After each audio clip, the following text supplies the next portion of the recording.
Bienvenue à Saphir Hotel, un cadre VIP, propre et reposant au grand carrefour de Kinshasa, avec un service d'accueil digne de vous.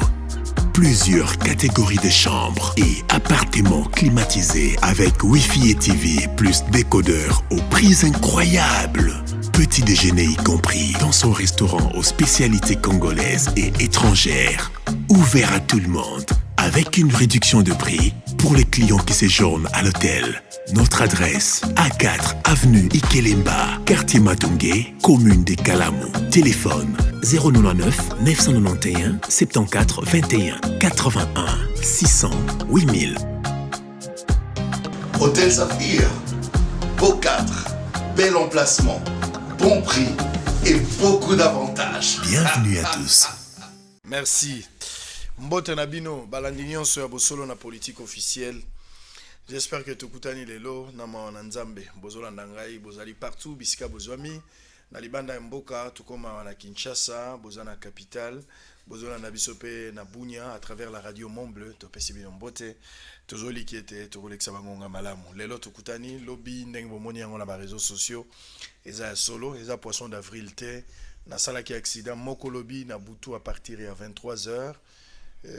Mutuka ezali endommagé ndenge bomona ba image d'un moment à l'autre ezali nzambe azwa lokumu pamba te likama moko na nzoto etikali kokoma te mais na vandi malamu apa mutuka nde ezali endommagé nzambe azwa lokumu oyo aza kobatelanga kino lelo oyo yende mta permettre biso tokutana lelo na tongo bato muso abengaki atende kotoki obukani nde kotoki te eloko moko esalami te à part mutuka nde ezali endommagé mais ngai moko na nzoto nkolo abatelinga eza remorque moko nde eye kotuta ngai pendant que nazozela remorque aleka remorque aye penza atuti ngai na mutuka liboso nyonso wana eza ya kobeba mais nkolo abateli ngai nazongisi lokumu epai ya nzambe oyo soki abateli te moto abateli azosala mosala ya pamba soki abombi te moto akosala mosala sai mosala ya pamba yo pepe sa nzambe merci mpo bateli sango soki sango akufaki lelo to likama moso eyaki misa elinga kozala te ata nkumu alingaka azala mais sango yemoka alingaka azala te.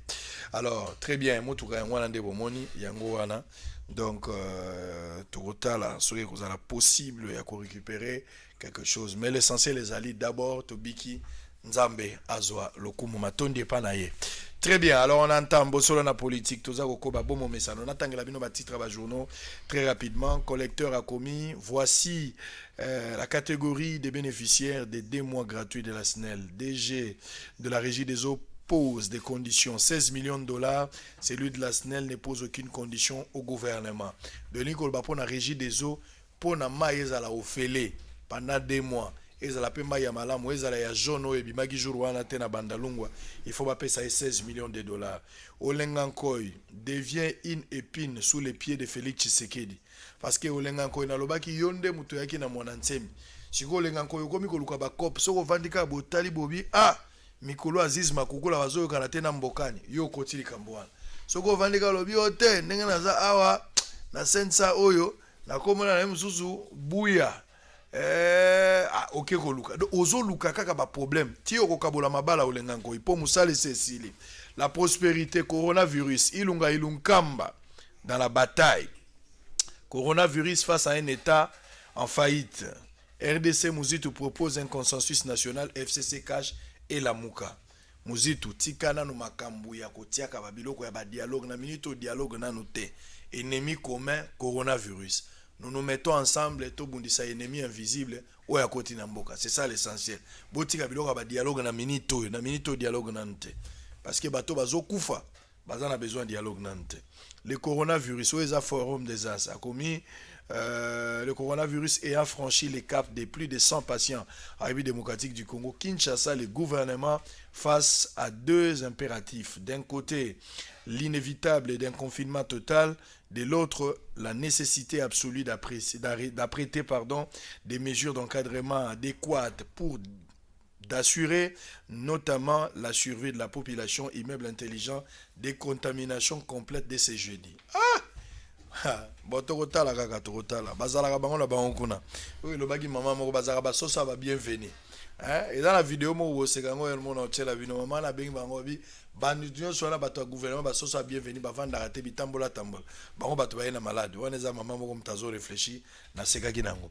Alors, on va prendre 3 invités ce matin. Lobby Togoyamba Francis Kalombo, solution à vous inviter lobby parce que moi, matière rebelle, comme na charge nae, lobby ayana bimise moi biloko nyonso. Mais le long na tongo, puis Gérard Elenga, tout le monde a été Mikolo Belé. Non quoi koya kalamingi raté pour bazar déjà. Yves Bouya, l'unique, le seul et le vrai, il doit toujours être là. Quand il tire, ballon comme Ratina Poto, il doit toujours être là. Les tueurs des légendes. Et aujourd'hui, il revient encore. Ça fait un bail à arrêter. Mais à Zongi mo ebisanga bina zongi na zongi. Donc apparemment on a tété la mi balé na tongwa et puis na tena la mongala na mutete là. Et puis na zala Yves Bouya et puis na ozala na Eric Wemba, mon fils a commis déjà à trop solo là. Mais bon on a débat avec ozali kolo, on est très satisfait. Alors on a entré de jeu na zo 2 camarades très rapidement pour 5 minutes. Problème il y a liboso, likambuya gratuité et enseignement. Bon, pour le moment, classe est Kokangama parce que confinement, ils ont 5 habits total pour lutter contre le coronavirus. Qui si a mon les confinement? Kolanda biloko no so bazolo bate qui si on est en confinement? Na ola sabino makambo ya ministre eteni. Eteni yemo wa pesinga penza raison. Eteni nga na ibite eteni ozola la wapi ba conseil no ba. Yo moko ye komitika oye komibonza. Eteni alobi na tamboli na yaki apo ba pakola peinture koto toza na 300 lits to commander 500 lits pour na ba malade yo ba kobela. Ça dit pour le mois bato nyo so ba obela 123 batia bango ne sika moko te en croire ba dire na ye. Donc bato ba kobela prochainement nde ba otongela bango bisika. Bo ba obela siko botie bango wapi. Boko yoka eteni ye moko nenga zolo. Alors on va prendre Socrate qui est avec nous sur ce plateau. Ayena compte il y a Ligue des serviteurs. Alors Esengeli kopé sa cours na formani na minito bakangi. Calendrier académique comme affecté, année scolaire également affectée, bana ba ça l'examen d'état, il faut tous zelati couronner aussi là ou bientôt le gouvernement moyen mususu. À une certaine période où la semaine dernière na okaki ministre de l'enseignement EPST alobaki ba meka kopesa ka cours en ligne ou bien ba nopesa ngo na Educ TV pour na kotia ke bana bazala toujours à la page. Mais ba kopesa ba cours ya ndenge ni ba classe nini ba la kisi nini, ça c'est un problème. Pour les privés, est-ce que pour na l'état to éviter? Mais stratégie mo salami na Ligue des serviteurs o ekangami na ndekontingi pululu. Yango nde tolingi tozwa mbote ndeko Socrate. Mbote sango. O memeli biso nouvelle nini ba congolais bazoka na compte Ligue des serviteurs. Bien. Na compte Ligue des serviteurs o ekambami pandeko tingi pululu honorable. Toye na stratégie aye na stratégie mususu ya sika parce que tout le monde a dit que déjà ba calendrier scolaire est entamé. Tokozala na difficulté aussi ça ba programme na groupe scolaire nsingi yango depuis semaine passée a chaki espace moko na chaîne na ya télévision oeza Tingi TV pona ba cours surtout ya bana ya 6e parce que bango batu bakozala na problème mingi ba finaliste ezala ba finaliste ya primaire topé ya secondaire ou humanité. Donc pona ko éviter et que bana bazala na ba retard enseignant nyonso oyo atangisaka na ba classe ya 6e aza permis à l'écart de 11h15 jusqu'à X temps pona ko tangisa bana oyo bazana ba 6e des humanités. Mais chose étonnante ouverture oyo ya pesi alobite ke ba enseignant ya groupe scolaire nsingi kaka baleka. Donc ata oza enseignant otangisaka na école mususu il suffit au leka na chaîne ba proclamer yo ozana facilité ya koleka otangisa bana ya Congo mobimba pona bazwa pe avantage. Donc ba cours eza proclamé parce que le système éducatif ezaka moko hein? Oui. Normalement bisonyo to sala ka programme moko. Donc bien que ba modification mike ezala ka mais tozo sala la programme moko. Na yango ba apesi ouverture wana na ba enseignant nyonso surtout hein? Gratuitement mutu akofuta eloko azate wana c'est na ba frais na ye moko azwi yango en charge eloko moko kofuta kuna ekozala te.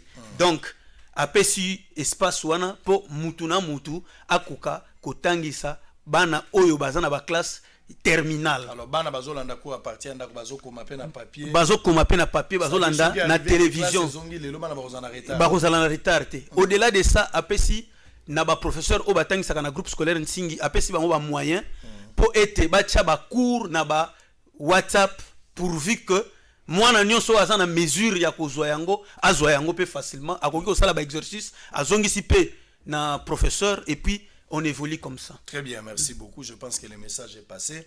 À moins que tu aies une autre précision. Pour problème, Ali, volonté antingeza malamu melikambo courant na mboko yo.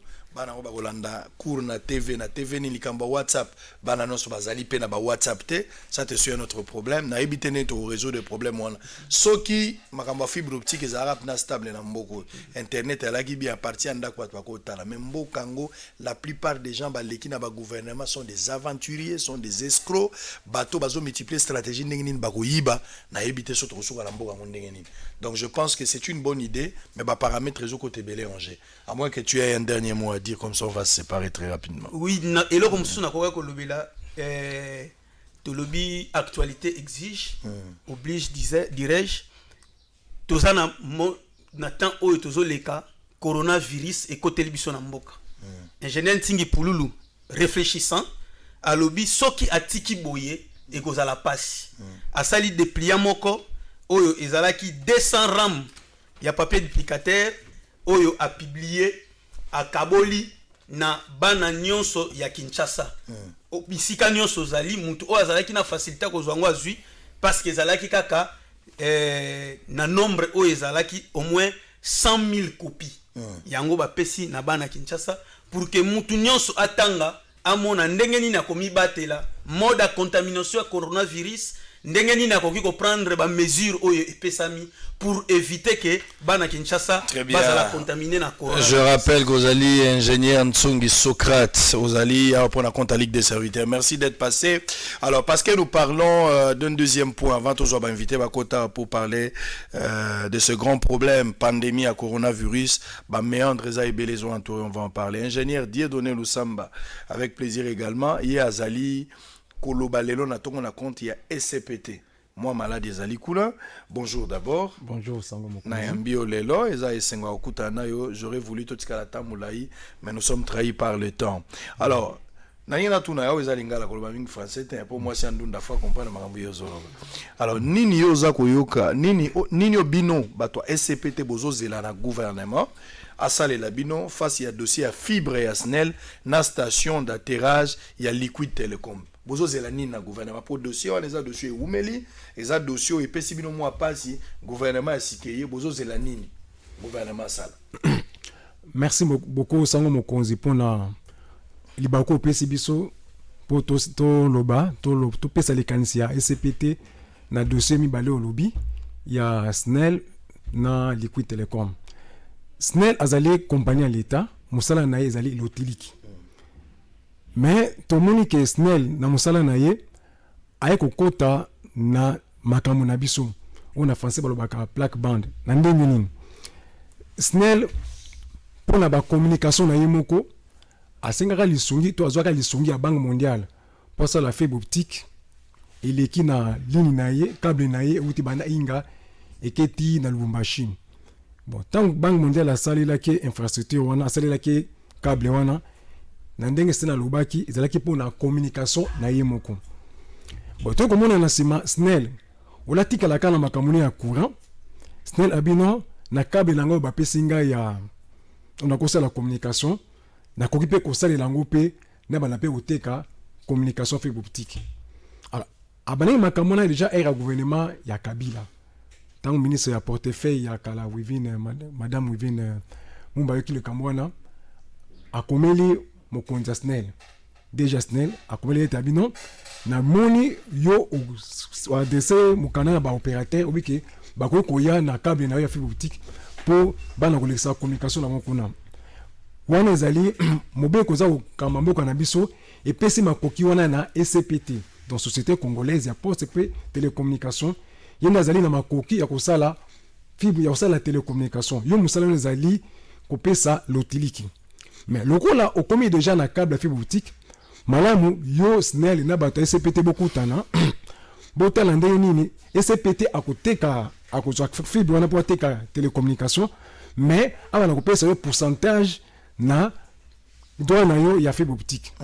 Et toyokana wana négociation ebaneze ko poussa na malamu entre biso bato SCPT na bato ya SNEL. Mais to kamwe tangu gouvernement ya Kabila kei madame gouvernement Kalikei ba konza sika baye bato SNEL ba profiter du fait que bato asika ba ye na gouvernement allez bazongeli makanisa bango na ya bateka courant bateka fibre optique alors que ezali bakoki na bango te yo biso CPT dans le gouvernement SNEL azali compagnie à l'état et CPT ali compagnie à l'état et sengeli mutu na mutu atikala na esika o babani asala musala soki te et comme à désordre ezala lobi pe ministère intérieur comme azali na ba bureau ebele moko mususu pe akosomba ba vie ebele asomi ba vie ebele abi bon ngai ministère intérieur comme na ba vie ebele ale ba vie etikali ale ngai pe ministère intérieur na komi pe ko concurrencer lac na éviter soki kama bongo to comprendre yango jamais to bino Congo web bon biso Congo web to sala ba bureau mususu na intérieur bon ce que to faciliter communication ba to na biso to soma ba jet ale banque mondiale aide bino asoni ba avion ebele ale Congo bolongo na TV pour bino Congo vous allez privé faut que vous permettez ça comme privé mais tout ça va communiquer à l'état très bien akba na kota na makamu mususu l'état ko boma ilo na donc c'est comme si l'état a ko combattre l'état très bien donc tobiki ba konzi ya gouvernement dossier on a batalon malam parce que déjà gouvernement yemoko déjà na ndela ya ministre portefeuille il dit bosso déjà assez apesa déjà solution de kamwana donc to senga na ministre ya portefeuille sikoyo a zongela ndenge ndeko na salaki a instruit déjà ya la SNEL a zonga na table de négociation ska bazala kina SCPT. Très bien. On a allé premier dossier. Bon, deuxième dossier, elle est toujours mamota les fibre optique. Toli na ba privé, elle est na compagnie moboué. Ba toli na Kinshasa ba bien benza mingité, mais ba toza na SN ba bien ils allaient Liquid Telecom. Bon, Liquid Telecom, elle est compagnie mon du droit mauricien. Alingi accès la paix télécommunication na mboka na biso. Bon, asa banja côté est hein. Mais ce qu'on les on même biso wa TCPT que Liquid Telecom a obtenu na biso notamment mokonza autorité de régulation pour ces télécommunications a PC autorisation il y a ça la station d'atterrage na Mwanda station d'atterrage des alliés to banet aéroport pour la télécommunication et li ba communication nyonso ya mboka est-ce que ezali ko bimela est-ce que ezali ko kutela ezali ko kotela na nzela ya fibre optique.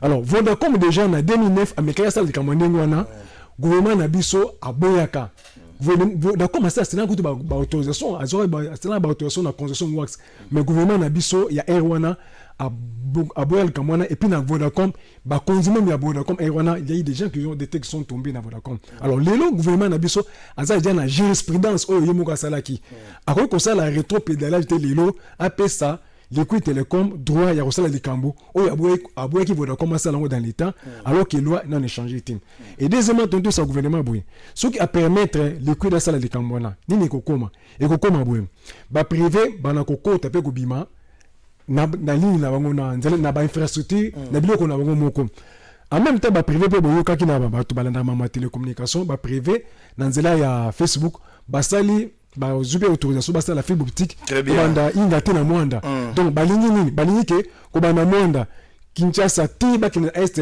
ba privé ba le kasu na biloko ya l'état te bango bana ko déclarer production na bango nde basala na télécommunication merci et biso ba TCPT donc qu'ils allaient danger pour na très bien je rappelle qu'aux alliés ingénieur Dieudonné Lusamba oyaki koloba na compte ya lisanga ya bande kwa SCPT ba oyo baza ko défendre intérêt ya mboka koto ingénieur Socrate Nsongi. Merci. Alors on va se séparer avec des amis botala na image oyo roulage nzambe na ngai ngana ebité ba PCR bazaka na ba bokilo est-ce que bazaka na basi bazaka na ba bokilo na ebité so bazaka na ba bokilo wana eza PCR botala ndenge roulage azako mata botala ba roulage ndenge bazako mata botala bango ezako sala na moi pasi. Alors tozako ko bakana ba après ba roulage on va prendre d'abord sensibilisation à baba botala quand même na lingi na sensibiliser bato ebelezonga na pa ngai sensibilisation à baba. Alors on va bandeko bazokota sans les alliés de direct entrez Yves entrez prenez place il y a pas de problème entrez bandeko oyo tobenga ka ba sur miwe. Vous comprenez donc Batouana baza moins négligé à un certain moment, bazana moins négligé à un certain moment. Alors on va prendre et puis on se retrouve. Chers jeunes, nous sommes en guerre sanitaire. Les mesures préventives prises représentent pour nous des chars de combat, des outils, des armes nécessaires pour vaincre coronavirus Covid-19. Évitons les sorties superflues Évitons les embrassements, les accolades. Lavons-nous régulièrement les mains avec du savon ou du désinfectant. Évitons les attroupements. Respectons la distance sociale d'au moins 1 mètre. Bref, arrêtons la propagation du coronavirus. Chers jeunes, la vie est sacrée. Protégeons-nous. Merci.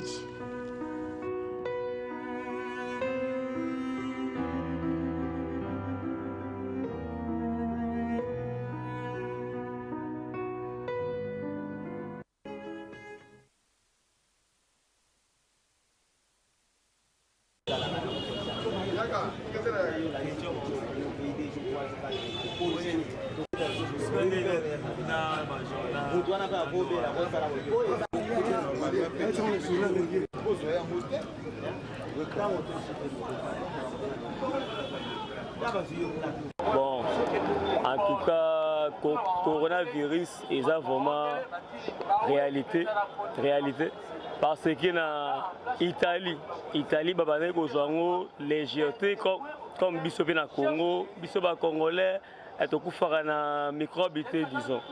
Mais tant qu'on a plus de 600 morts, de oui, coronavirus Israël.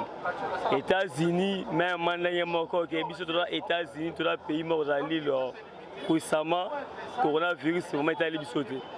Mais tant que le nombre y a mort commis élevé, ne ba en réalité. Néanmoins, na Congo comme Italie, Européen, ça la bande kolanga ba Congolais. Coronavirus Israël vraiment malade Israël. Réalité dans les alliés vraiment tina Congo tout nous protéger tout laver ma boucle sérieusement et régulièrement parce que malade douana ezali comme tout na ba oyo ba zuta doute que ngala insté que coronavirus ezali na Congo na biso tout nous protéger vraiment quand on dit que tout mi va na banda tout mi va na banda tout inviter ba troupe tout c'est un Merci beaucoup. Alors, ne nous en tenez pas rigueur. Hein. Vous savez que Zabaléa direct, donc à un certain moment, il y a la pression, il y a beaucoup de choses. Et puis moi, moral, tu vois, avec l'accident, lobby, moi, moral, les ananes. Mais ne nous en tenez pas rigueur, on va s'en sortir. Alors, tout d'abord, vous récupérez Pigérard Elinga. Bonjour, Pigérard. Sango Mogondi Mbote. Tokutani quand même, na sepeli mingi, na système toujours à protection. Ouais, les important. Alors, Eric Wemba. Tengai na pesi Mbote, na pesi Andeko ba Holanda biso Mbote parce que sali moi mikolo ebele oyebi tokutani te. Bomoni ngane na zaboye, bomoni maboko nanga, bomoni zolo na munoko, bomoni solution hydroalcoolique lingolo ba ke coronavirus ezali tomi batela poto batela ba mususu. Très bien, merci beaucoup. Alors, Eric Wemba Nabosolo na politique Mikolo Belé Mbote. Oui, naé Mikolo Belé parce que bisoto ya katango to moni vraiment mboke zozika. Très bien. Ba Congolais bazokufa. Tozo kende quelque part na génocide à massacité mais génocide à maladie. Yango photo telemisa mingongo poto arrêter loko wana. Déjà na ngali manayoki 12 cas. Ezali kuna na ngali malobi. Mais respirateur garamoko. Médecin général azolela. Où ils a génocide pendant 18 ans. Tobini totongi bakinga kati shadari atongi mwanda kumoko ta wileri où ils allaient essentiel to bosani na domaine de santé to pesa ngo kaka 5%. Pourtant l'institution sera 70%. Yango Italie ke bopito ezate.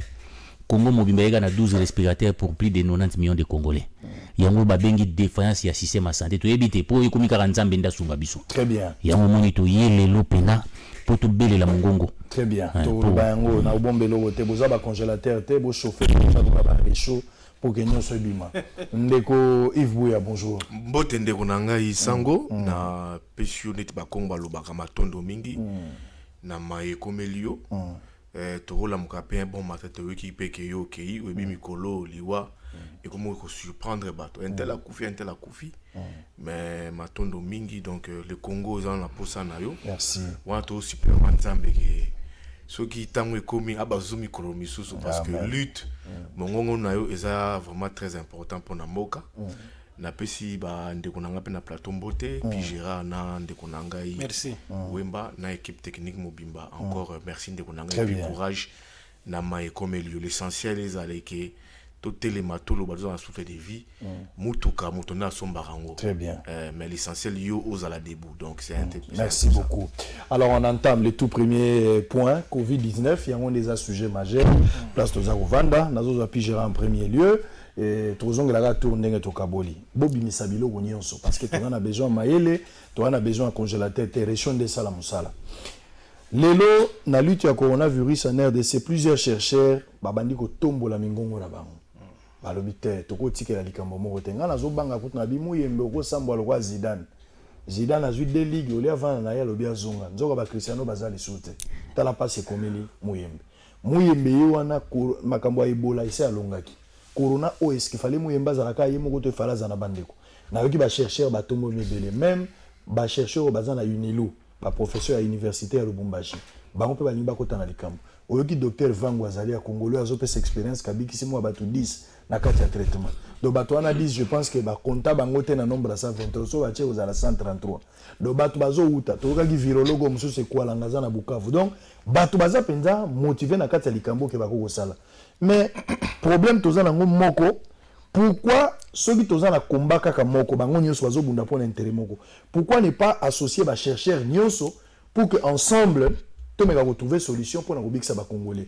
To moni likambo ngo ko le komi likambo amuyembe yemoko porte kangami na ba chercheurs mususu oke na lisangande to ko longa mutu moko eza mo passe. Qu'est-ce que tu en penses? Oui, sango mokonzi matondo mingi pona mutuna wana mais tikangana sala pene tilokola Yves Bouya pona kolobake yo zali ko faire partie na catégorie ya biso catégorie na biso c'est-à-dire les élus biso to vivre tito lembi na mukili to ando senga nzambe ke nzambe loko anani David asenga ki abino siko ko kozwa molimo nanga donc accident ou bien bonaboy on ne peut même pas s'attendre pour na liwa pour na biso siko parce que on a encore beaucoup à donner par rapport à la mission au nzambe apesi biso rapidement pe moi côté positif ya makambo nzambe eba à côté ya bato d'une manière ou d'une autre omoni lelo Baïf Bouya 22h azozonga lisunda kute wembi kutu mutu mwa nini azwa akomi mwa kimia yokutu butu ozongi kimia ba député kolobate ba kolo ba bureau eza bango ba politicien baza kuna na bisike belé toyebi nzamba discipline bango d'une manière ou d'une autre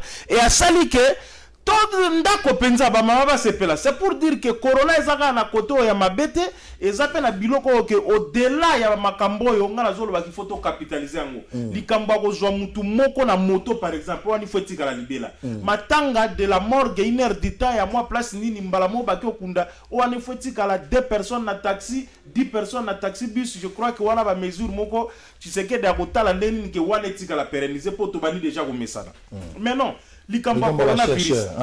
Likamba va chercher. Vous savez, le docteur Mouyembe, le professeur que j'aime bien, qui fait notre honneur pour Bango, Bazana, ba stature Moko, na ba docteur Mukwege, ce sont des gens qui n'a pas à son âme, docteur Luruma, basala qui honneur kaka ya Congote, basali honneur ya Afrique, les africains, ba apporter moi un plus, na ba pandémie, na ba épidémie, na magambo mo ebele. Mais il faut se le dire que docteur Mouyembe, je crois qu'il y a voisiné 80 ans en termes il y a âge. Donc il y a âge. Viens à commis moi cocola. Et puis, il est important de rappeler que un succès sans successeur, il succès moi parce que docteur Mouyembaza Moutoazana Maïna Makila azali éternalité. Question à Mitounara, est-ce qu'il prépare sa succession sur le plan scientifique? Wana Liboso. Yami Balé. Tout ça quand même qu'on déplorait en bateau belé bazolo bango même si naebi que l'autre fois docteur Eteni a été ramassé ici na bossolo na politique mais nabi oh ndekonanga Israël c'est compliqué là mais olobaki okotie la biso elemana moi j'étais présent na visite wana et je vais essayer de vous dire ce que moi je vis et ce qui est effectivement parce que moi cacophonie ezamuke ok, chacun veut présenter les choses de sa façon. Tout le monde a comme expert, tout le monde a comme boye. N'a pas chité pour la kolobake.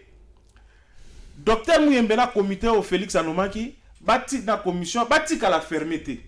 C'est vrai, docteur Mouyengazali, virologue de renom, mais il n'est pas le seul virologue dans Mboka Nabiso. Il n'est pas le seul médecin spécialisé dans la pandémie, dans l'épidémie. Ba Moussous Bazali. Donc je crois qu'on devrait être un peu plus souple pour laisser l'ouverture à tous les autres scientifiques, à tous les autres professeurs d'université. Oh, bazali na domaine ya médecine, oh, bazali spécialisé na mambandengo. Ba me mape kamo expertise na bango po soki bango nyonso baye basangani bazo sala musala na okoki komona ke solution moko pe boka na pete boye ekoki pe ko bimana ko to réduire espace na Eric Wemba kofungola lisolo moto na moto apesa makanisi na ye na batanya ya boye nazomona yango na France namoni yango na Belgique namoni yango na États-Unis partout ba chercheur bazo sala stadi ba bengi ba expert nyonso moto nyonso na mayele ere ya kotia science na nzela yango lelo yo ba nommé et pas Félix Tshisekedi commission moko batie muyemba za likolo tondimi yango mais ba chercheur muso bazomona que ba fungoli ouverture moko te pona makanisi bala champ ezate moto moko nde anganzami na likambo na liko fungola nzela te. Vous pensez que ouverture ya likambo ekopesa pe solution na makambo? Ouverture ekopesa solution to moni quand même que égoïsme moto ezali pendant que bato bazo kokufa na kati bato bazo ela ba intérêt mususu parce que na problème nyonso ezaka na mukili monde scientifique yana droit ya parole tozana ba faculté science tozana nango na Lubumbashi na Inikin il faut to yoka pe bango na makambo oyo to bengi tozana besoin ya ko sangisa ba intelligence pour to vaincre makambo yo tozana besoin égoïsme te parce que bandi lelo te Congolais zandengwana tozaki na docteur Ilungawa balongoli ye batie muyembe tous ces ega kuwela au delà ya bato bazokufa bango guerre na bango ezalaki pona lokotro ezana kati. Hein? Totika guerre wana ba congolais bazoko kufa o ngana moni na ngali melingi kosenga ke mototo a élevé ni nae. Alors président de la république wataki muyembe azwa pe ba responsabilité nae parce que tout le monde est pendant na docteur Ilunga tango situation zo marché bien té pour docteur Ilunga qui ministre de la santé yem tabande ko diriger lutte contre Ebola tango mokonza moni kezo kende malamu tasaki nini atiaki pembeni bon awa tozana docteur muyembe to lobite ke batia pembeni beba meka ko élargir na musha yango apesa nzela na bato basangana po ezali kambu ya front commun ezate po na wela notoriété bima lokola ngai pigera ngam na longaki nino yo front commun ya FCCT front commun na ndenge ya ke ba congolais basangana coronavirus parce que la république est en danger nazo bandele loko tozo yango na tina na ngaliema bakeza 12 respirateur ezaka ka moko na ebite suite to sala nini to kotisa to bimisa yango tongo na moni makambo wana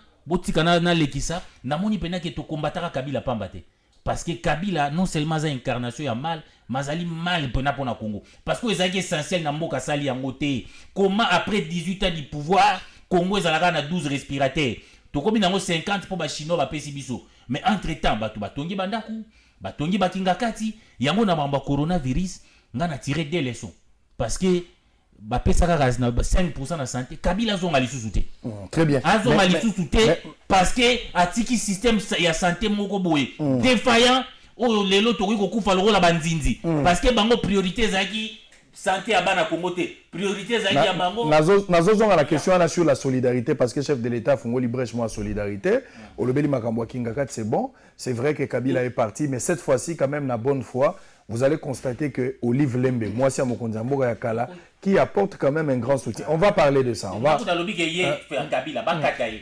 On a fait l'itoine était d'urgence pour adopter la loi. Baranto au 680 000 Kabila Zouaka. Chibala Zouaka. Bakataye yango bati yango na compte ya coronavirus. Pour si ça salité avant na kingakati, yekuta ça confiné. Banda kala za confiné. Mais même la solidarité, on ne sent pas le gouvernement. C'est vrai que tu peux parler de Kabila, tu peux parler de Chibala et le reste, mais le gouvernement il m'a commencé par le président de la République.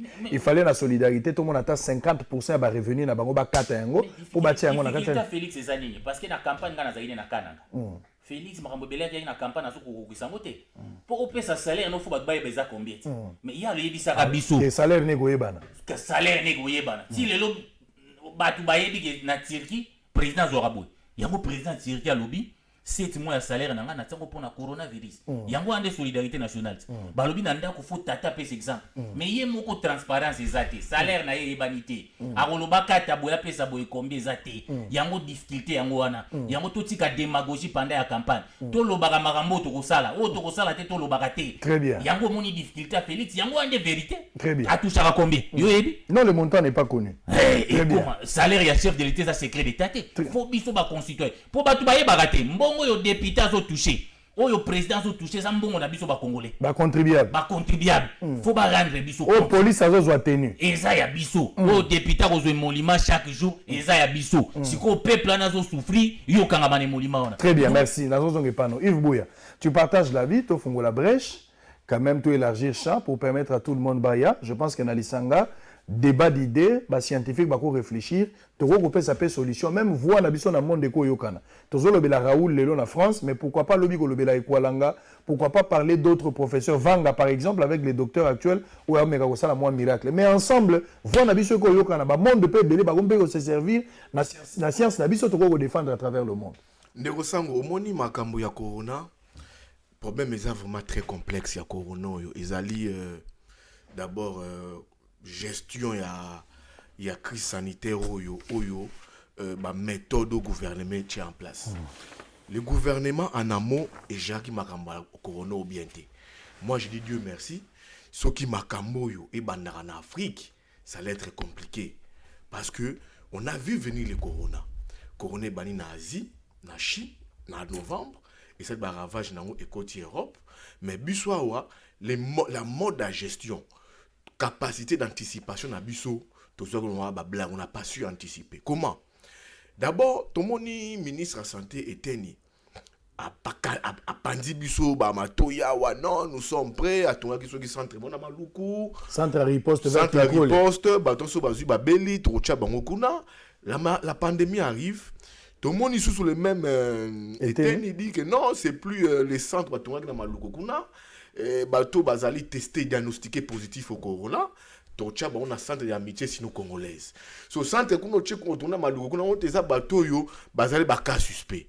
Tout le monde déjà il y avait un tâtonnement au niveau du sommet de l'état.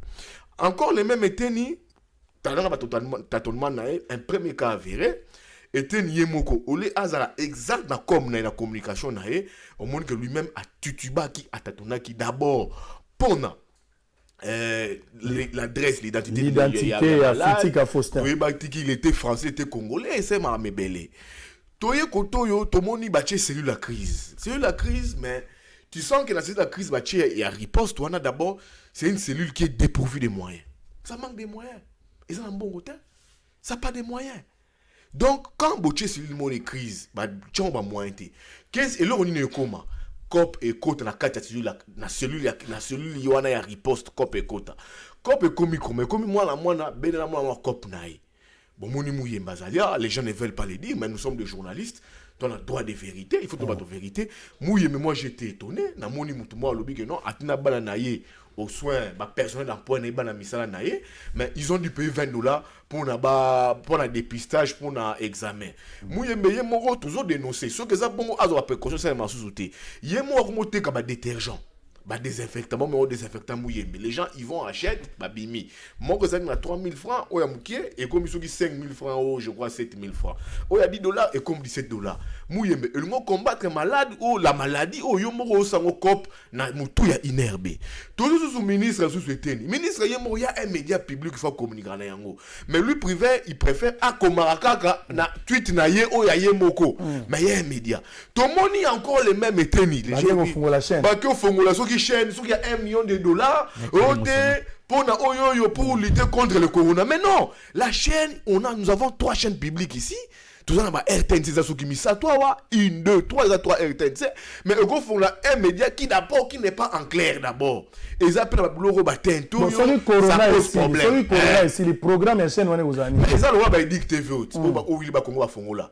Et c'est juste quand rapport qu'on place à Rabat na bango, bah mettre à cop na bango, bah l'art na bango. Donc c'est pour dire que nos autorités eux-mêmes, ils n'ont aucune vision, aucune idée, ils n'ont pas un schéma. Donc tableau de bord, il y a Makambu. Très bien. Alors, nous au Moni, Batou, Basoko Patou Jara. Et ça l'a été ni. Et ça l'a Mouyembe. Les gens sont dans les pathogènes. La solution, il faudra qu'on élargisse. Mouyembe. Bon, moi, je pense que Mouyembe, comme si pandémie au COP. Laissez-moi vous le dire. Vous le dire. Et comme il COP. Il a tout centralisé autour de lui. Aligné, mais pas non. Mais vieux Mouyembe, puis Gérard Lobiangwa. Il a 78 ans. 80 d'autres soudra, il a pris toutes ses facultés avec lui. On peut se réveiller bon matin à Guéhi. Il y a des gens au bas se prononcer. À se faire grand, qui se mettent au-dessus de la mêlée, qui poussent élargir les cercles. Il dit, Bino Bolinini. Maintenant, on dirait à côté d'un schéma occidentaux. C'est-à-dire? Non. Mais il y a monté docteur Raoult la France. Les Français préfèrent se faire soigner chez lui. Il a dit qu'il a 80 cas de Français qu'il a déjà guéris. Au lieu d'avoir un hôpital où le gouvernement est moyen. Donc le monde dit non, on va utiliser la chloroquine. Mais il dit non, bien que ce n'est pas encore certifié par l'OMS. Mais lui-même, la chloroquine est là. On peut en produire ici. On 5 jours chloroquine et zoya. Mais jusque-là, tout le monde y a noté. Donc, il y a mon côté de occidentaux. Très bien. Oyo, bazo, comme ça, et loko, grave. Mais alors, pourtant, biso, on a la capacité na biso, on pourra bel et bien combattre cette pandémie. Merci, je vais revenir. Soyez calme.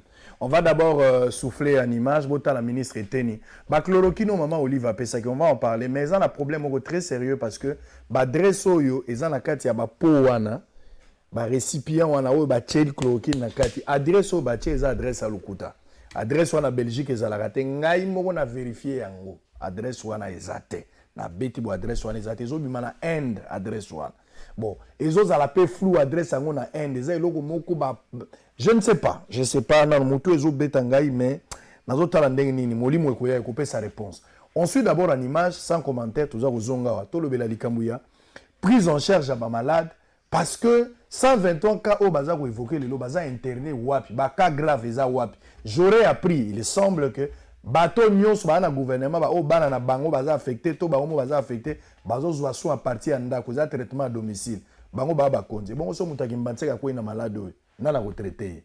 En image et puis on se retrouve après. Na yaki na tamboli na ba hôpital parce que gouvernement et pesaki moi ba moyen pour na to réfectionner ba place oyo tokoyambela ba bato ba robela bokono ya coronavirus. Alors na bandaki clinique quinoise bomonaki ndenge misala ezo ebandi et puis ba ingénieur ba bina ba bi misala wana ekozwa mikolozomi et puis na longwe wana na kena clinique Ngalema na clinique Ngalema toza déjà na pavillon mobimba et sengi misala mingi te o eza près wana toza à peu près na 40 lits na pavillon wana pona oyamba ba ndeko oyo bakobela bokono ya coronavirus na longwe wana na ke na cinquantenaire kuna toza na 150 lits oyo eza prêt oyo tokoki déjà ko utiliser na visita ki pe usine oyo ya production ya oxygène parce que toyebi ke bokono oyo ya coronavirus et atakaka mingi système respiratoire na ba poumon tout ça alors toza na usine nango na cinquantenaire oyo ekopesa oxygène pour na ba soigner ba malade na biso na longwe kuna na cinquantenaire na yepe na clinique universitaire bomoni ndenge misala na bilili ndenge misala ezokende toza na médecin directeur na pembeni oyo assurenga que misala tango ekosila en tout cas pavillon wana ekozala uniquement pour na batu ya bokono ya coronavirus il faut to prévoir to mona na musika yango wana to commander lisusu 500 lits wana ekozala soki bato bakomi ebele population congolaise eyeba ete gouvernement ezali et ko travailler na secrétariat technique pour na tozwa bango. OK, merci. Allez, puis Gérard, vous avez la parole. Olandi ndeko eteni awa likambo ya prise en charge les opposés problème parce que secrétariat technique azozala lokola débordé dans cette situation ministre yemo auti koloba noir sur blanc qui bazo réhabiliter ba hôpitaux ba réquisition ba hôpital lokola ya quinoise bataki lokola clinique universitaire na cinquantenaire et un hôpital monsieur za na masina na hôpital de la Rive hôpital nyonso wana ba réquisition baza ko réfectionner baza ko équiper yango nanu basilisi ko équiper te réfection pe sili nanu te mais en attendant nous avons un nombre de 123 malades 123 na bazali interné wapi surtout na cas grave bazali interné prise en charge des opposés problème vous balayez les tout lui va prendre et puis on va récupérer avant terme. Bon, merci beaucoup Sango Mokonzi. Nalingi na rappeler quand même que au-delà du fait que nous sommes des journalistes, tous ali ba leaders d'opinion et nous avons une certaine transcendance morale sur la population qui nous suit. Vous ne savez pas qu'il y a des gens qui nous portent à cœur à telle enseigne qu'ayoki likambu alobi. Non, Sango mutalobaki. Bouya mutalobaki. Wemba mutalobaki. Et il va dire que quand c'est Pi Gérard qui a parlé, je crois parce que Bazan a une certaine confiance, la crédibilité va payer Sarabiso. Et nous, sur ce point, nous avons le devoir moral, comme journalistes, de ne dire qu'est la vérité et de ne pas dire des choses qui peuvent jeter l'opprobre de nos opinions par rapport à Mambouaneza. J'ai fait des mises au point dans Mambobou et Lobby. Parce que dans ce qu'il a dit, pour la Mouyembe, tout ça et consort, nous avons tous déploré ici, mais par rapport à Dr Eteni, au moins 80% Mambouignon sont va lobby za lokuta, ils a soloté. Et je déplore que les journalistes, il y a investigation, netingana et tozali, que Makamoussou avant qu'on il faut vérifier. Je rappelle aux gens, la deuxième adresse à la nation, il y a Félix. Par rapport à Mamba coronavirus, Félix a ça qui appelle à la solidarité nationale. Oyo zoloba oyo. Tout le monde IBA, même si dans mon ango, 150 000 $. Maman Olive, dans ce cadre-là aussi, aïe n'a pas chloroquine, même si tu critiquer, mais moi je dis que Maman Olive au moins même chloroquine. Et où tu le problème est athée. Et où tu as ou pas là, c'est pas un problème, mais tout le monde qui a payé chloroquine. Le reste, il n'est pas certifié, il y a chloroquine, voilà. Et ça y a bien. Très bien. Mais tout en le disant, il faut rester vigilant. C'est dans ce cadre-là que BlueSat, bazu fréquence ba pesi yango la ministère de la santé.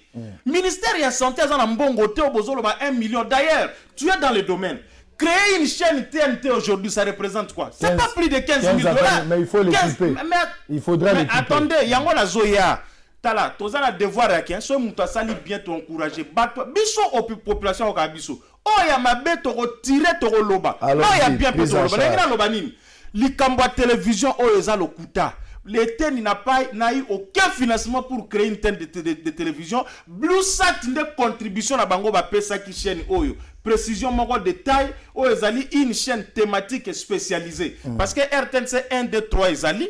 Mais bon, Edic TV est une chaîne thématique spécialisée. On peut aller par rapport à la sensibilisation. Sauf que si, je crois que peut-être BlueSat peut retirer son signal. Ou bien à côté la poitie que le ministère de la Santé va retirer. Yami Balé, comme expert en com de Toza, nous avons reconnu que moi, cacophonie Zalaki. Mais disons aussi la vérité. Le ministre, c'est quelqu'un qui est dans son bureau, qui a ses services spécialisés, dont l'UNRB. Ben formation à Zouaki Mouyembende Moutou à Opé, ça y est, n'a pas technicien, n'a pas spécialiste nyoso. Nous avons vu Mouyembe ici, dormir, nous réveiller, parler de Nord Kivu, après se rebiffer au Kango, dans Nord Kivu, et ça n'a Ituri. Quand on présente mal les éléments, les données chez les ministres, vous voulez que les ministres disent quoi? Alors qu'au-delà de tout ça, ceci n'a pas remis en cause l'existence. Il y a coronavirus dans le Carabiso, que c'est blanc là, dans mon arrêt, qui a zapilelo, azal italien, machin, tout ça, mais coronavirus, c'est en gros tout ça. Parce que parmi bateaux, Doutaki, on a dit que moi, je connais le niveau et degré à chrétienté, il y a yo sango, yo pe na oga iko tout belagi, parce que yo, papa Molière, maman F Bazaïba, boyebi, pour pouvoir nous besoin na maloba la population. Mais bon, il y a une dure population, erreur, mouké koloba, corona, on a tout ça bonabo. Même si bateau, moi, on voit que moi, copelingo à la cima. Prise en charge. Moutomona qui a interviewé, na mona qui journaliste na biso ya nini ya Bosolo bazalakit. Oui. La personne qui est interviewée pour le compte de tous les journalistes au monde a télému on a interviewé pour le compte des journalistes nous sur Zalaginga. Parce que na makambo ce qui biso to communiquer bien c'est un danger. Nous sommes allés, on a vérifié, pardon. Donc c'est important. Les bâtiments que vous voyez là. Et ça, le bâtiment, en quarantaine pour les éventuels cas. En attendant, voilà. C'est ça. La question que je pose. Les éventuels cas. Les malades actuellement. Les malades, bazali, bazali, prise en charge, dans différents hôpitaux, place respirateur, Mogozali. Place respirateur, Mogozali. Ça, c'est à déplorer. Merci. Mais, et là, quoi, ma bezali, que, Batouambongo, notamment les dirigeants politiques, Bazali atteint la coronavirus, ça il faut le dénoncer. Bazo boy à quarantaine, Bamisaleli ba quarantaine na banda kuna bango. Oubliez qu'ils ont des gardes du corps, ils ont bana misala, ils ont des chauffeurs. Bazo tia bango na danger moko ko imaginer ça c'est quelque chose à déplorer. Merci. Mais pour les efforts fournis par le docteur reconnaissons ça. Et ça air moko ke to éviter moi ba boy pour na ke Froiz à la commune ndenge wembe lobby et que makambo ke ne moi liboso. Nazaki na mata na ngai na zonga pona ko pesa. Merci. C'était important de sa mise au point. Israël Motombo, prudent qu'il est, virus te. Bon, wana nde ba tango eteni apesi adresse ya lokuta pona Faustin Fitika. Ngai nde moto ali boso nazwaki maloba na interviewé Faustin Fitika pe na kepa na ye. Ayebisi ngai makambo ayebisa ngai na sali makambo so ezaki France 24 nde bobeti maboko loko eza ngai nde ezaki mabe na lakisi yango na télévision eleki nde koya kolega. Na minute oyo avec le reste nous sommes en train de suivre. Kolinga te na bimission ba maladie ya ba 3 cas troisième cas ba kombo ba lobaka ya coronavirus azalaka ba te 3 cas contaminés dans la Suisse. Nakolo balo ba biloko mususu okweya na bimission. Non, tika. Azalaki contaminé après que Suisse contaminé na Suisse ailleurs. Azalaki awa. Azalaki contaminé awa. Ah, c'est retrouvé la Suisse né. On s'est retrouvé né. Mais au moins azalaki contaminé. Tika la bimission le biloko mususu okweya. Azozonga. Tika. Tuna mituna. Yonga yoza ko débattre. Yo tuni mutuna. Yo betinga ipic. J'étais obligé. S'il vous plaît, toujours discuter. Moi contre campagne. Toujours discuter. Tika to évoluer. Ndeko Wemba. Mais ngapi na kovandela likambo babengi charité. Oui, tous on a besoin de solidarité nationale. Mais pas à n'importe quelle manière. Vous comprenez? Pour un moni ndeko Pizera a pesi longonya na mama Olive. En tout cas permettre ngana za na vie contraire. C'est parce que awa tozali awa na domaine médical. Tous on a des moni akisi. Qui c'est nguba te? Nguba sango tokobeta kob tokomo importer nguba. Ouais? Ndenge tolingi. Mais dans le domaine pharmaceutique, il y a une législation à la matière. Ngai en tant que journaliste, na meki ko se renseigner. Ce qui maman Olive a respecté la législation. Parce qu'il faut que dans le ministère de la Santé, il y a un département chargé à médicaments à pharmacie. Bangon de faut pas payer ça on dingisa, faut importer baki so yawana. Mais tout que bon, na yebite su baso bengue première dame honoraire, ce qui peut ex première dame, mais ça moins compliqué. La législation à la matière n'a pas été respectée. OCC. Oui, mais alors qui si wana comment et comment na INRB? Ya lobby, ce n'est pas un mouyemba ya tester yango, ils en a ba structure avec comment na INRB fallait ba tester yango. Fallait ki biso to ganga na ba Facebook, même si tozala ki kombati na bande ko mususu chaque fin de l'année, bagenda rozwa moi loso na moi kanya ka pa maman livre, nde ba meka ko défendre loko wana, mais batu bazo batiki via batu izana danger. Yo yena ba kisu wana to yebite ba bengi maison wana yebite yeba ba chloroquine wana te. Mais il faut que ba peke chloroquine ti les objets à controverse. Même na France pour ba pesa ngo mutu bazo senga avis collégial ya 3 médecins.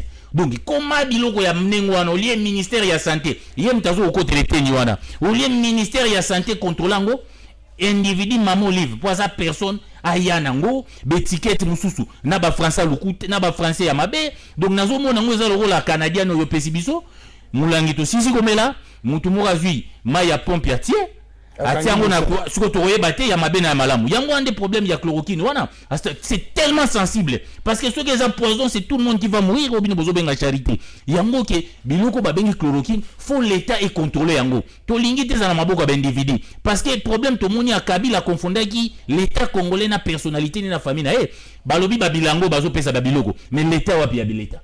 L'état na bilanga te. Wapi mbongo wana pourquoi Kabila tongaka bilanga oya l'état te. Bukanga Lonzo. Oui, comment maman Olive nde na moni azoko bimisa mwa ba tomate pour commission a pesi ta mwa sinda pamba TV wana. Maman Olive a pesi mais l'état oyo tozaki na Bukanga Lonzo. Wapi biloko wana tozomona ngote. Eza dramatique. Yango pona ndeko teni. La prise en charge ya ba malade, ya ba hôpitaux mais bazana ko réflexionner yango faut. Et teni wana azaka projet à long terme. Félix tanga monaki ke ministre santé ya kala. Azo gérer magambo bien te pour l'accepter tout les règlement des comptes pour ilunga ki médecin ya papa na ye akenda ki atrahi ya koti pachibala ilunga pour na yo kanisa ke balunga le pour na règlement des comptes pour Félix l'accepter so benaka za net ou ezo mona na polele ce n'est pas mais c'est que tous à l'expert à santé pour comprendre que teni wana zali amateur. En tout cas ngana na batu bana prototon batala ki babi mais non ministère à santé ezelo ko saka na ngote quand on parle du ministre en santé en France yem tasimbi mibe bomo ya batu. Hein? Il faut pas mettre un stagiaire. Un stagiaire. Azo ça la stage go. Ayenano belge. Otindi basoda bazwa suki kitita wana. Bango moku tu balati biloko wana te. Comment voulez-vous oza muta communication? Batu ba me poser ba question. D'où tu wana ezaki justifier même ata corona ezali. Basodo baki ko kanga kitita. Bango mo balati ba protection wana te. Nde batu ba munda yango loko la blague. Donc gestion nango eza bien te. Il est clair et Teni n'a pas sa place là. Tu es dit kazali na ba finité na IDPS na Félix mais ngaya na ko belela po babi vaut mieux être crucifié que de crucifier la vérité. Ba Congolais bazo senga kolongola ye. Très bien. Azo kokana yete, aza dépassé, makambo elekeli na mutu. Boti la biso bato baza compétent, basi malikambo yo. Alors pour na maman livre na koloba liloba tsuka, azaki conseiller à Mobile depuis 18 ans. Hein? Mobile ne fallait tunga bopito, fallait pratiquer la biso 12 respirateurs, ataka à 5% ya budget pour la santé. Mais pour na bango bazwa mbongo, ben institution zaki 70%. Situation tozo vivre les lois en préparation et sa conséquence, il y a gestion na bango il y a 18 ans. Très bien. Il y a une prière et ça moko sango.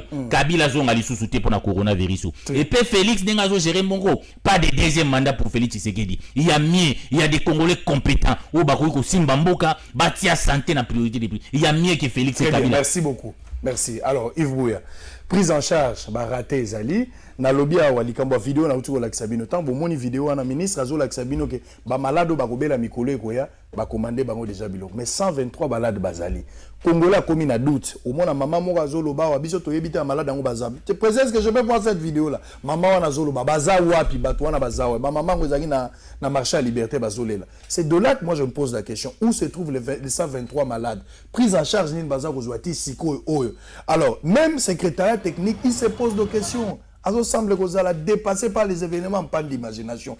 Quels sont des mécanismes? Je parle maintenant de propositions. Les mécanismes sont sur pied pour le moment pour sauver la situation parce que, comme une blague, vous avez 123 malades. Moi, je sais que la semaine prochaine, vous achetez très difficile et dangereuse. Mais tu vas même 400 malades. Les mécanismes, c'est quoi? D'abord, ils pour l'équipe phase de sensibilisation. Congolais toi yebi ba mesures préventives faut sur la maboko ba distanciation sociale ba yebi yango c'est maintenant l'état va raisonner comment est-ce que il faire face déjà par exemple en Lobaki il faudrait lancer ba numéro vert et ça disponible 24 heures sur 24 ba fongola ba centre de santé dans toutes les communes et ça en nombre na 4% de santé ba choko beaucoup de attente ba ti ba urgentiste ba ti ba virologue ba ti ba infirmier so mutoyer ba ti kakamba ba dépistage c'est très important biso comme ka so beli directement un seul endroit comme inerbe non mutuka na commune na yene tout le monde sous d'autres proximité na ka ba commune wana na commune na ba quartier ba ti ba centre ba sali dépistage et puis bah un autre cas ils allaient résultat de maladie ça nous prend des heures des jours mais la qui nous sous au poto moni directement comment dans 2 heures tu es bah diagnostiqué on a bah résultat tout ça il fallait sur le gouvernement na biso biso bika pour nous sommes des Africains Congolais comme na mikunito yo yemoko il faut milengela tout le monde atongo oli sinda oli omeli buluku oli ngade da mpeshi biloko to négligaka tout le monde rango parce que l'état nous rassure pas. Comment l'état nous rassure pas? D'abord Mouyembi moi je pense que Covid-19 ça joue dans mandat Félix rêve ça joue dans mandat la perspective à 2023 quand tu vois Macron quand tu vois Trump bah simbi makamba virus ya pandémie à bras les corps parce que ils savent que leur mandat en dépend mais on voit ici Macron bah ministre et tout bah présent toi c'est anytime dans ma conférence ils alertent ils communiquent à tout moment mais puis soit on parle le président de la République soit depuis le président de la République Lubaki il a parlé 2 fois et puis à Batami silence total confinement total bon monia wa son ministre de la santé ministre de la santé yo moni aimant le téléphone il est même pas accessible Eteni so benye Eteni ça sonne à vide au moins vous trouvez téléphone lembi Mouyembe c'est encore notre problème donc c'est pour dire que moi je pense que le malheur de Félix sera géré makamo bien l'homme par qui viendra son malheur ça sera Eteni. Ce qu'il faudra faire, il faut limoger Eteni. Le temps est là, le prochain remaniement, et donc le temps est là. Il faudra tôt ou tard limoger Eteni. Parce que... Pour des raisons d'incompétence. Hein? Incompétence notoire et avérée. Tu penses? Incompétence notoire et avérée dans le domaine de la santé. Des fois, je me dis, moi, j'ai jamais supporté le régime Kabila, mais quand je vois, des fois, je me dis, mais Kabila a une dictature, mais le gouvernement, la gestion Félix, c'est purement de l'amateurisme au sommet de l'État. Moi, je n'aimerais pas parler comme journaliste, comme j'ai compris, dans comprendre, biloko c'est que Gérard disent Wemba biso nyonso tout au monde qui biloko yo Olive a go déposé on to checker la bande ba ino et bon ils ont compris que eloko wana ezali purement, je sais pas, l'escroquerie, adresse et tout qu'on sort. Mais Ngai Namaye Langa était journaliste. J'ai appelé sœur Nangaï, une sœur aînée, Sylvie Bongo. Au hasard, entourage maman Olive. J'ai dit, mais, Bino, comment est-ce que est-ce que Bogo peut s'en donner parce que déjà l'adresse pose problème des français, problème d'écriture. Moi, j'ai fait mon travail en tant que journaliste. Je la cite ici sur les plateaux. Sylvie Bongo me dit ceci. Là, je parle de tâtonnement. Sylvie Bongo a le Belingaï avant Olive Lembe. A que déposé ma produit Newana à l'avant-veille, un jour avant, elle était avec Mouyembe. Ça c'est, je cite Sylvie Bongo. J'ai appelé Sylvie Bongo hier. J'étais avec, je prends le témoin Edmond Izuba. J'ai appelé Sylvie Bongo. Sylvie Bongo me dit, je répète Sylvie Bongo comité, les Kinanga, avant maman. A déposé ma produit inerbe, maman Azalaki na Mouyembe. Donc à l'avant-veille, accueilli mon produit wana. Selon Sylvie Bongo que je cite, Mouyembe en privé na maman Olive Albagi, ce sont des produits utilisables. Très bien. Mouyembe. Merci. Ça, c'est Sylvie Bongo qui me l'a dit. Merci, je comprends. Mouyembe a confirmé, il a dit utilisable. Donc c'est là où dans le bas que ce qui est ça Bongo, yo Mouyembe en privé. Tu dis que c'est utilisable. Et quand tu sors dans les médias, que tu changes de position. Très bien. Mais lui-même nous se pose en danger. Écoute, d'abord, on va terminer. Le temps nous est imparti. Chacun a 1 minute et demie, on termine. Si, je vous donne 1 minute. Mais on termine, on nous fait signe. On fait passer le temps. Si, non. Après, nous, il y a un autre programme. Attendez, il faut te respecter ma cam. Pendant que tout le monde confinement total, ok? Tout le monde confinement total. Il faut battre Bavanananda.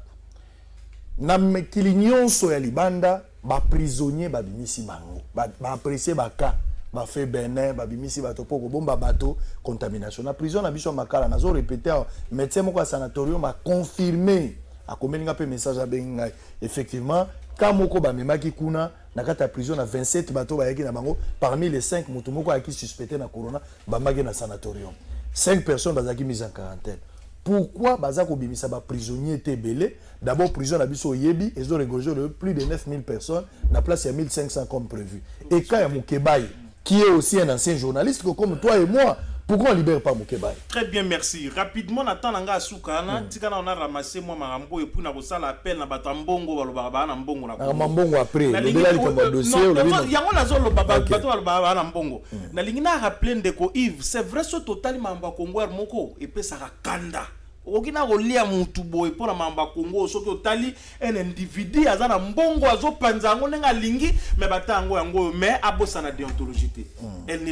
Yves Bouya ne devait pas citer Sylvie Bongo, elle pouvait seulement dire que mutu moko na entourage à maman Olive. C'est une faute professionnelle. Non, il fallait pas non, okoka ki utiliser s'il vous plaît. Okoka ki utiliser formule journalistique mais otanga e bongo c'est pas bon sur le plan déontologie oyebiango. Alors, la zongi kolobake on peut tout dire, était incompétent, tout ça. La tirer les leçons politiques. Lorsque nous ne sommes pas encore aux affaires, n'exagérons pas dans les critiques. La critique est aisée, mais l'art est difficile. Aux hommes, on a l'élo. Pour attaquer l'ongondo, ça, tu reproches à Félix, hein? C'est ça le Congo. Mais le lot, comment est-ce que le pays est en train d'être géré? La coalition OFC se cache. Nous ne cessons de déplorer les incompétences par-ci par-là. Mais je pense quand même qu'un médecin qui a plus de 23 ans dans le domaine à la tête du ministère de la Santé, le traité d'incompétent notoire, c'est quand même exagéré. Parce que ce n'est pas un agriculteur qu'on a placé à la tête du ministère Yanini. Moukebaï, Nassina Lobiango plus d'une fois. Awa, au moins un peu partout, surtout quand il y a Batu Oyo, Bazali juste sous map, c'est-à-dire Bazali sous mandat d'arrêt provisoire. Moukeba n'est pas encore jugé, il n'est pas encore condamné. Et je crois que c'est un moment parce qu'une autre dimension, il y a coronavirus, c'est l'humanité, mon frère. Tout le divergence de côté, aux hommes qui n'ont pas payé, sont autant France, États-Unis, partout, Chine, opposition, majorité, la Mouka, Cash, Ezali Kamwamboka. Pour Corona, réseau bête, réseau tout naté, Yves Bouya, Yosa Moutonan, oh la Mouka, Sango Yosa Moutonan, non. Donc, ezan de temps à l'humanité, moi, c'est aussi sur le plan spirituel, une dimension spirituelle, une seconde. Donc, Moukebaï, D'abord, on les laisse confinement et dans les 6, hein, ça pourrait, on a utilisé conditionnel, ou à moulin, ou dans les 6. Donc, ce qui est tiki Moukeba, à Zoya Pembalamoko prison Moussous. Donc, à tiki à un anda confinement, à continuer d'être une autre forme à prison. Je ne vois pas pourquoi Moukeba il peut continuer à rester en prison, alors que la prison n'est pas Makala, c'est les milieux ali un milieu carcéraux. Et ça très dangereux par rapport à ma moyenne. Ce qui n'a pas 30 secondes à l'obalisouté. Ah, ok, merci. Windeko. Ngaya kutu pona mambo Moukeba ina kosala moi raccordement frauduleux. Tout le monde a qui na mambo saut des moutons, ba correspondance ya directeur de cabinet du chef de l'État. Il y a kota ministre de la santé et à finance pression 100 jours. Mais na mambo ya corona. Tout le monde a directeur de cabinet. Non, ce n'est plus lui qui gère le gouvernement est là. Mais il a continué à le faire. Non, le gouvernement est là. Non, raccordement frauduleux pendant le c'est pas le DIRCAP du président qui gère le pays. Pas les qui mesures exceptionnelles. Je suis là pour le relancer. Ok. Na lobby, hein. Tant que déjà été nani, c'est là il y a gouvernement, na ministre de finance. Fallait que caméra tika, ma continue qui côté pression. Tout le monde qui ba correspondance. Ministre de finance à Salibo, ministre de finance à Salibo. Mais tout le monde a même silence les lots par caméra. On dirait il y a qui plus intéressé na son de mouton qui na problème corona et zo boma batu na kata Congo. Mais tant babi ministre a incompétent. Quand la biso ta qui 23 ans médecin non, aux à la docteur, aux à la licencié. Pour na yebisa pi Gérard bien tous ara na moto moko comme on est Chongo Tibila Wantumba. N'était pas un grand universitaire. Matumbo la régie des eaux. Baké qu'on soit un grand économiste, le rôle à Kinzondi. Paix à son âme. Mako isa banque de crédit agricole. Donc Marambo ya oyebi sabiso to médecin té. Sokoza médecin zanani tout monde na misala. Na misala ne moi mikolo to moni ayebi eloko té. Il faut alongwa. Bon docteur il longa zara docteur te balongo la répondre. Oli lunga balongo la ça c'est la mauvaise information. S'il vous plaît. Oli lunga a démissionné balongo on l'a pas révoqué. Balongo la yé a géré. Non, tant balobi ministre. Alors lobi qui a tête na ko aucun problème mais ça je vais revenir vers toi. Tu as promis de rebondir, non? C'est là. Tant que balobi na ministre qui makambo ebola yo ko gérer ngo souté. Eza loko la sangwa zali anani ne balobi ke yo ko banda susu ko gérer loko moko ate. Zala wana kaka talaka. Eza ko longolo te. Si babi yo zaka susu ate to longolo yo za suna coordination. Okomi dispo. Donc eza ki balongo la ki di yango amona ki ke moyen te na benda na nganzoto. Yango to ko mo na pe comme quand même règlement de compte. Malo Mukebai to sengi babimise. To ka ke arrêt à cour constitutionnel les ali. Yango pasteur Godin Poyi. Hein, parmi bateau bazali parce que tout le monde a qui quand même on sala qui biso passi ngai sala nga passi tant on a moni basali arrêt à cour constitutionnel o balobi qui est opposable à tout le monde ndeko moko boye po azaka pembe na Godin pour yazora moins 1000 francs John Lungila alikiti na TV pour contester l'arrêt de la cour yango mon attend to za ba journaliste to e ba makamto ko sala ba bingara na une solidarité. Un confrère ne peut pas s'attaquer à un confrère comme ça. Surtout que Moukeba est dans la famille, surtout abimi na TV, manipulé par Godin Poyi pour contester Aéreo Balobi Ezali opposable à tout le monde. Yango to sengi na ba Godin Poyi na bato nyonso to yebi to tangite baza sima dossier wana Moukeba inde mutazo boma Congo te. Hein, problème à Congo ce n'est pas Moukeba. Hein, kokanga Moukeba était pe toujours résoudre des problèmes à Congo. Priorité. Botika journaliste yango Moukeba abima. Tous en a besoin ya son de cloche na makambo yo. Tous a vraiment ils ont manqué biso Moukeba. On va terminer. Yves, prends la parole, on termine par là. Affaire Moukeba, je pense qu'il y a un communiqué à famille. Monsieur Delonchou, le premier président en cours d'appel à Gombe, a fixé une séance à main levée. Pour demain, en chambre foraine à Makala. Demain, je crois que c'est le 3 avril. C'est fixé pour demain. Tobo, il faire c'est ridicule. Arrivé engagement demain, je pense que demain, c'est un jour à libération. Il y a Moukeba parce que décision, il y a cour constitutionnelle et bimi. Et arrêt. Nous avons le moins important, Godin Poyi. Godin Poyi, la monde n'a a mis ça à paquet d'affaires Moukeba. Ce qui est dossier Moukeba. Godin Poyi, il y a un costume, il y a un sapeur, il y a multiples couleurs. Non, Moukeba, même à ma corono, abatami, confinement total. Mais ce que Moukeba, Lungila, Pijera, Kaka Moukeba, Godin Poyi, Moutou, ah, Moukeba, mais Moukeba, il est battu à Sala Godin Poyi, il n'est pas battu. Confinement qui est, Godin Poyi, même pas une tribune pour la sensibilisation, même pas une tribune, abatami. Mais ce que Moukeba Inkoso, Godin Poyi. Donc, Sango Moukoti, n'a complété mon le problème, c'est que non, Atikaï.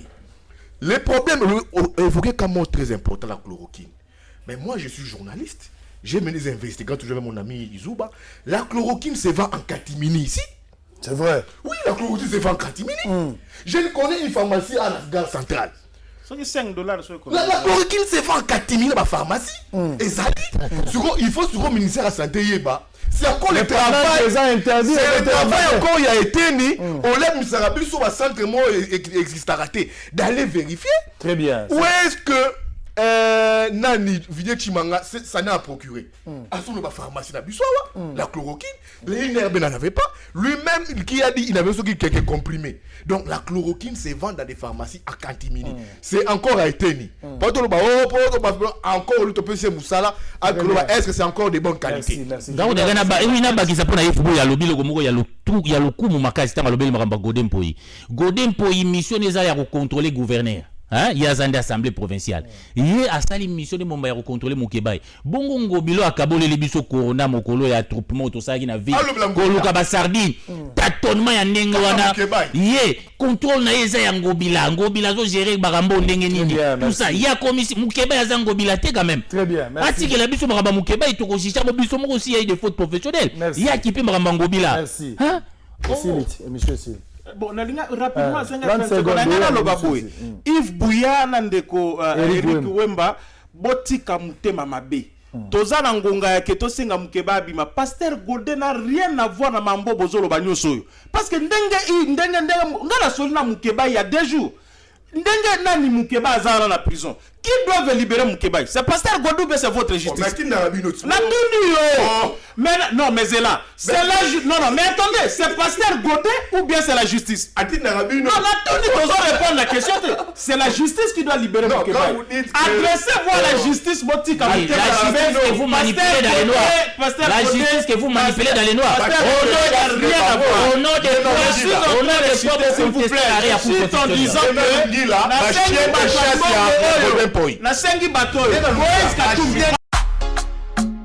Bienvenue à Saphir Hotel, un cadre VIP, propre et reposant au grand carrefour de Kinshasa, avec un service d'accueil digne de vous. Plusieurs catégories de chambres et appartements climatisés avec Wi-Fi et TV plus décodeur aux prix incroyables. Petit déjeuner y compris dans son restaurant aux spécialités congolaises et étrangères. Ouvert à tout le monde, avec une réduction de prix pour les clients qui séjournent à l'hôtel. Notre adresse, A4 avenue Ikelemba, quartier Matungé, commune des Kalamou. Téléphone 099 991 74 21 81 600 8000. Hôtel Saphir, Beau 4, bel emplacement, bon prix et beaucoup d'avantages. Bienvenue à tous.